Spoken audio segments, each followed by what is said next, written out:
안녕하세요. 찰리브라입니다. 상승장의 기대감이 진짜 오랜만에 뿜뿜하고 있는 현재 시점인데, 제가 이제 여러분들한테 이제 말씀드리고 싶은 부분이 있어요.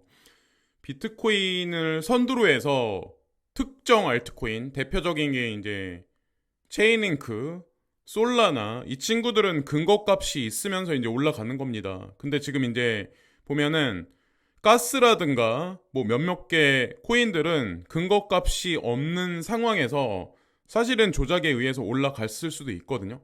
근데 이제 중요한 게 뭐냐면, 예를 들어서 비트코인도 폭등을 하고 알트코인들도 전반적으로 다 같이 폭등을 해. 그러면 이게 진짜 상승장이 아니라 단기적인, 그냥 말 그대로 그냥 단기적인 조작질일 가능성이 높아요. 예. 계속 이제 우리 뒤통수를 쳤듯이. 근데 지금은 보시면 아시겠지만 알맞게 올라가요. 알맞게.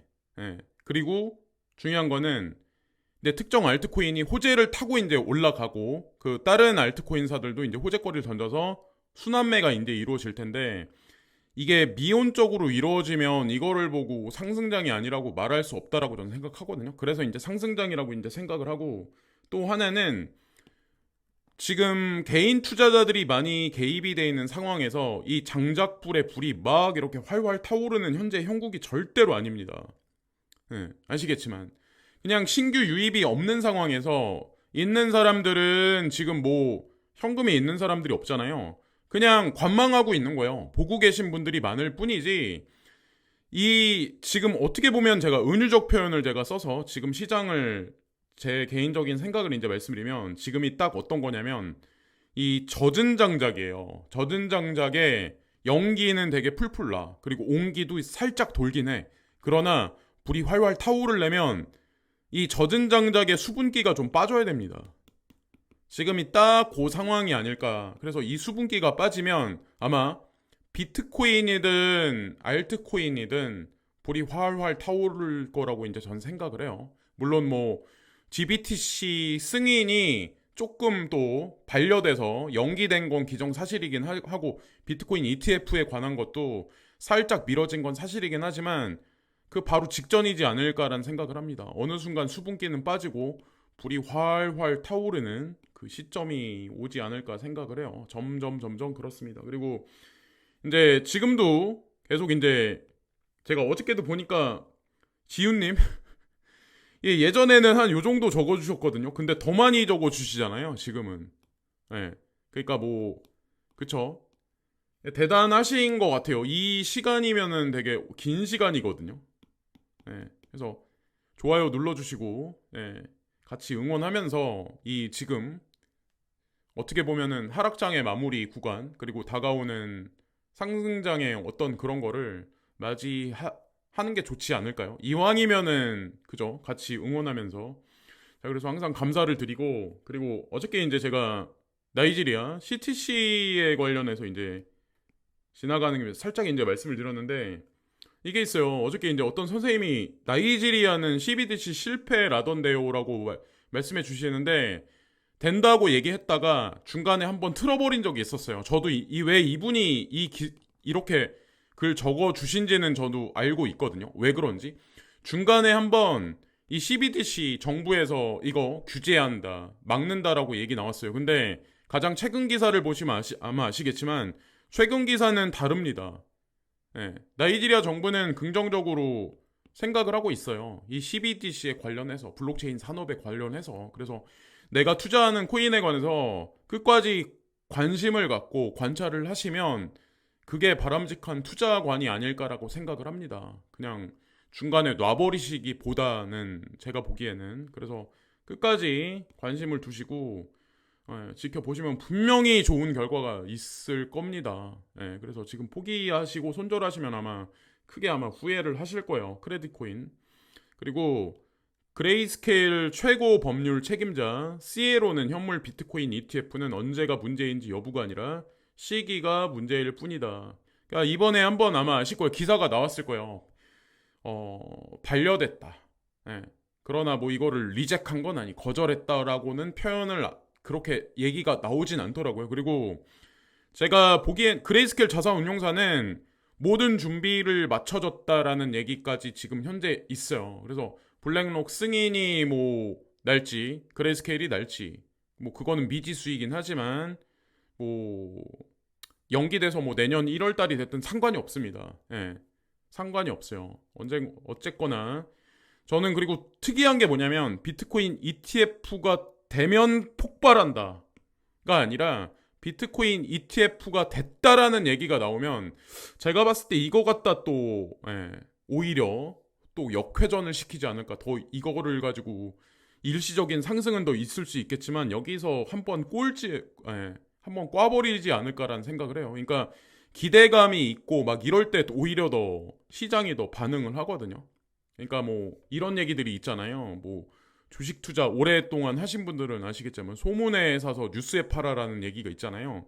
이것도 그게 적용되지 않을까라는 생각. 왜냐면 이게 반려됐다라는 얘기가 나왔음에도 불구하고 이렇게 됐고 시기도 정해지지 않았는데 이런 얘기 지금 지속적으로 계속 올라가고 있잖아요. 이게 과연 왜 그럴까요? 그 오래전부터 있었던 그런 경험이 절대 근거 없이 나오는 얘기는 절대 아니거든요. 시장의 관점을 그대로 대변하는 게 소문에 사서 뉴스에 팔아라고 그런 게 아닐까라는 생각을 합니다. 그리고 이거 보면은 중국의 3분기 경제 성장률 뭐 4.9의 시장 이거 예전에 이제 제가 말씀드렸죠. 근데 이게 있어요. 지금 뭐 미국 경제 안 좋다라는 제가 이걸 왜 가져왔냐면 미국도 이 GDP 성장률 발표율이 뭐 안 좋을 거라고 이제 얘기가 계속 나오죠. 중국도 미국도 계속 아마 여러분들 아실 거예요. 관심 있는 분들은. 근데 미국도 이 GDP 성장률이 긍정적으로 나올 거야라고 어저께 이제 미디어에서 살짝 흘리더라고요. 갑자기 틀어버리더라고요. 그래서 이 사람들이 지금 무슨 생각을 하지? 4분기에 뒤통수를 치려고 하나? 4분기가 언제냐면 10월달, 11월달, 12월달이 4분기입니다. 그리고 11월 2일 날이 이 금리 발표잖아요. 금리 발표. 이거랑 이스라엘 전쟁하고 엮어서 한번 생각을 해보시면 거기 사실 정답이 있을 수도 있어요. 그래서 너무 부정적으로만 보지 마시고 카카오에 관련해서도 재미난 뉴스들이 되게 제가 좀 약간 우회적인 표현으로 반어법 섞어서 재미난 뉴스가 되게 많이 나오고 있다. 카카오에서. 제가 이렇게 그냥 표현을 한번 해볼게요. 자, 그리고 중동 규제의 명확성이 암호화폐 산업 성장을 주도합니다. 아시겠지만 대표적인 데가 사우디아라비아하고 아랍에밀레이트잖아요. 거기가 지금 현재 아시겠지만 정치적으로, 금융적으로, 경제적으로 어디 노선입니까? 브릭스 쪽입니다. 과거에는 미국 쪽이었어요. G7하고 가까웠습니다.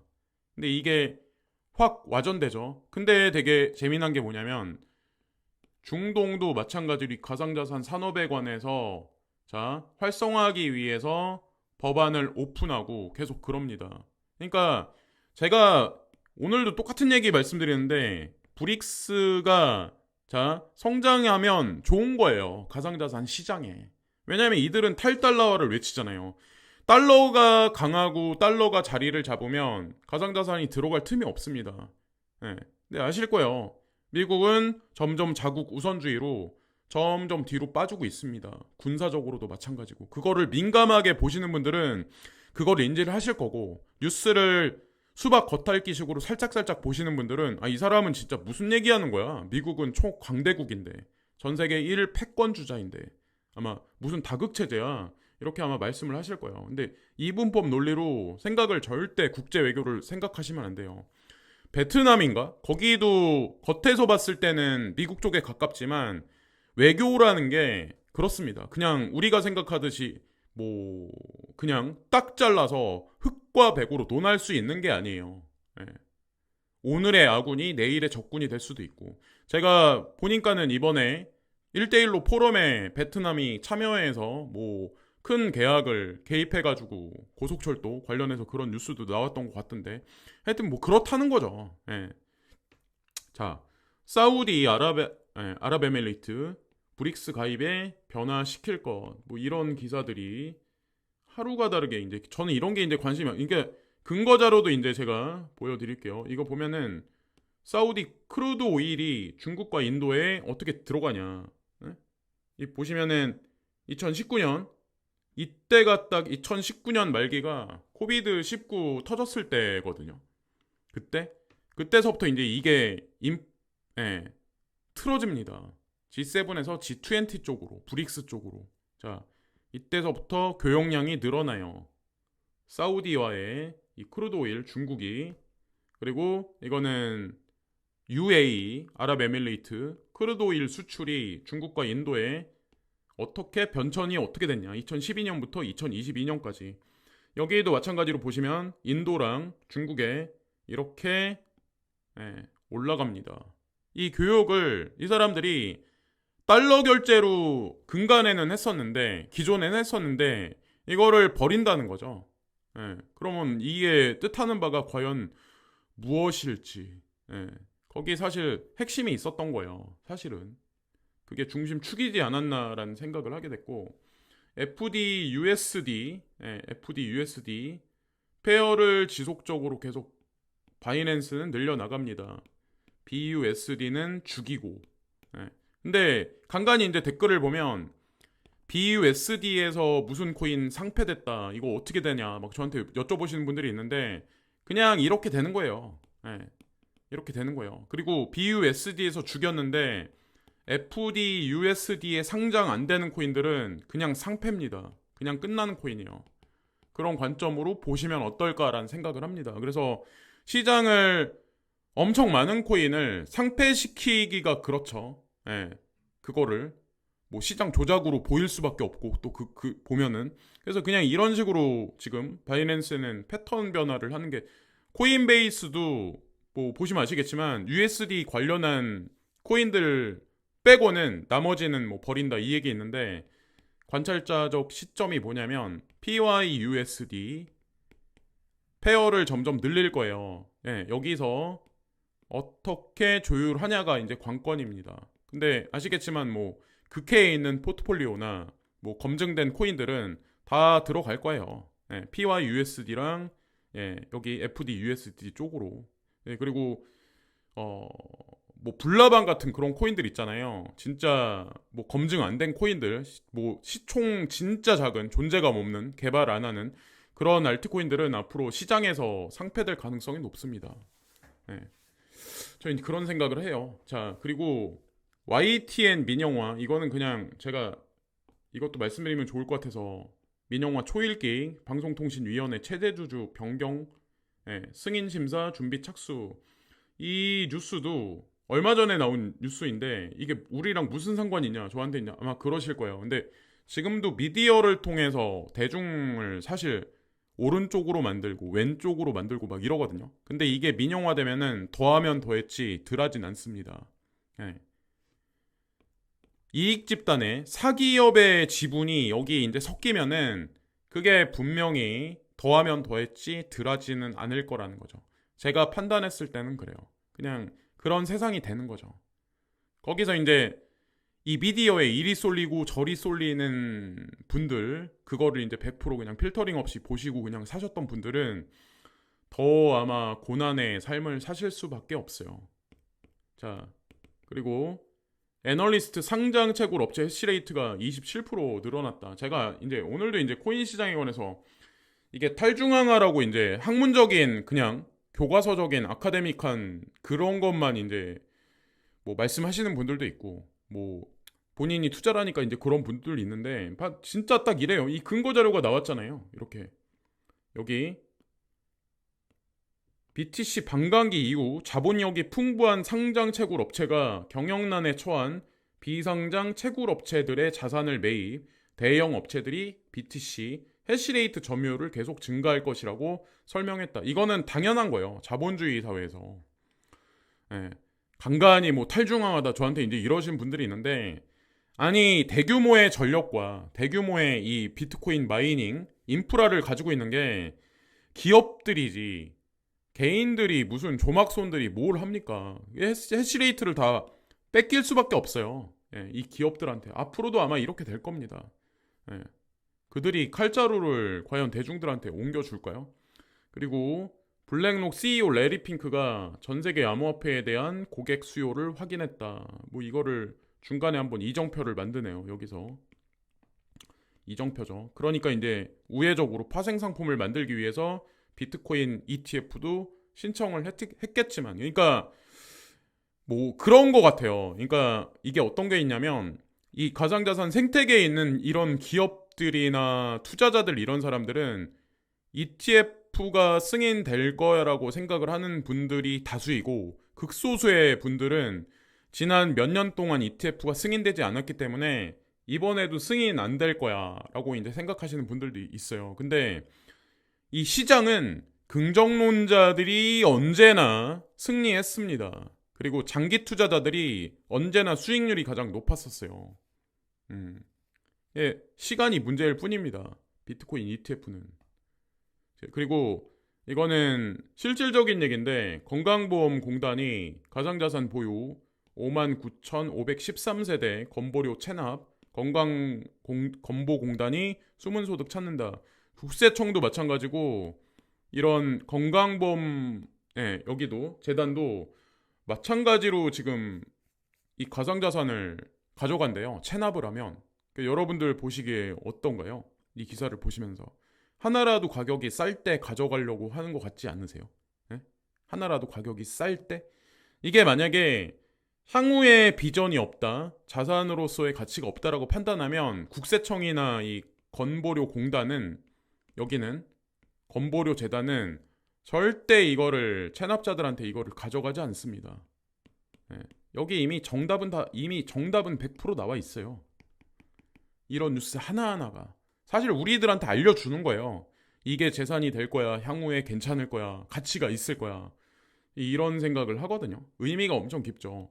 가뭄에 배도 못 다녀. 이거는 뭐 기상이변에 관한 얘기인데, 물이 점점 부족한가 봐요. 가뭄이, 그러니까 엘니뇨 라니냐로 인해서 계속 부족한가 봐요. 아마존강 수위가 121년 만에 최저치로 있다. 지금은 우리 피부적으로 아마 못 느끼실 거예요. 근데 이걸 보면서 저는 무슨 생각을 했냐면, 국제적으로 농산물 수확량이 지속적으로 감소를 하겠구나라는 생각을 했거든요. 이게 지금은 모르지만, 아니 그냥 쿠팡에서 쌀 시키면 되지, 이렇게 뭐 쿠팡에서 빵 사 먹으면 되지, 응? 아니면 뭐 파리바게트에서 빵 사 먹으면 되지, 이렇게 생각하실 수도 있지만 그게 아니라는 거죠.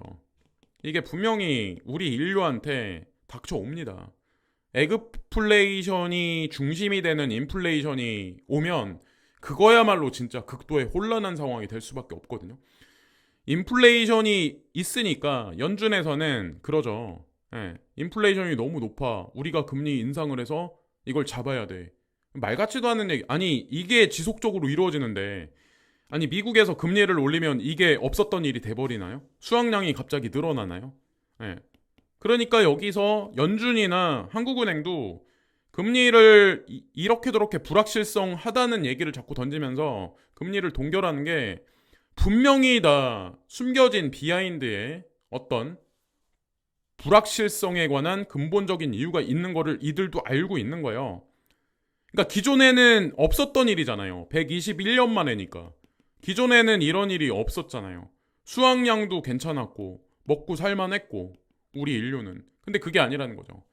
가뭄이 올 거고 농산물 수확량은 감소할 거고, 농산물 수확량이 감소한다는 의미는 그 사료값도 올라갈 거고, 사료값이 올라가면 뭐 소나 개, 돼지, 닭이라든가 어떤 그런 것들, 육류의 가치도 올라갑니다. 근데 그에 비해서 인공지능이라든가 메카트로닉스, 로봇 산업은 아마 2025년을 필두로 해서 우리 인간의 어떤 그 산업 생산 현장에서 자리 영역을, 다 뺏어갈 텐데, 인간의 가치는 떨어져서 실질 수익률은 감소하고 있는데 여기서 어떻게 사냐는 거죠. 그래서 코인 투자를 하는 게 우리가 살아갈 수 있는 마지막 방편이지 않을까라는 생각을 하는 거죠. 제가 이제 이 기사를 하나 보고 이제 그런 생각을 하게 됐어요. 어쨌건 다가오는 미래에 관한 얘기입니다. 이 제 그냥 뇌피셜일 수도 있는데 그런 세상이 제 눈에는 너무 코앞인 것 같아서 예, 이 말씀을 드리면서 지금 뭐 이도저도 아닌 것 같긴 하지만 예, 장작에 그 온기가 돌고 수분기가 날아가면 어느 순간부터 장작의 불이 활활 타오르는 시점이 전 올 거라고 생각을 해요. 예, 오히려 불확실성이 더 예? 이 가상자산 시장에는 더 긍정적인 영향이 아닐까라는 생각을 또 하고 자 여기까지 말씀드리면서 방송을 마치겠습니다. 좋은 하루 되시고 내일 또 찾아뵙겠습니다. 감사합니다.